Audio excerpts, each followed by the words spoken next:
হযরত খাজা ইউনুস আলী রহমতুল্লাহি মুরিদের কষ্ট ও বেদনা নিয়ে গভীর মমতার সাথে বলেছিলেন যে একজন প্রকৃত পীর তার মুরিদের কষ্টকে নিজের কষ্ট মনে করেন। তার বাণী এমন ধরনের পাওয়া যায়, মুরিদের কষ্ট আমার কষ্ট, মুরিদের বেদনা আমার বেদনা, মুরিদের সুখে আমি আনন্দিত, মুরিদের দুঃখে আমি কাঁদি।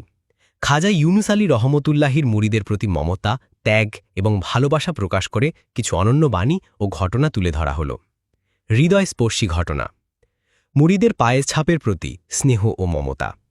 ওরস মাহফিল শেষে যখন সবাই চলে গিয়েছিল তখন দরবার একেবারেই নির্জন হয়ে গিয়েছিল, অথচ খাজা বাবা এনায়েতপুরী রহমতুল্লাহি হঠাৎ করেই হারিকেন জেলে দরবারের আশেপাশে ছায়াপথ ধরে ঘুরে বেড়াচ্ছিলেন, যেন কোনো অমূল্য বস্তু হারিয়ে গেছে।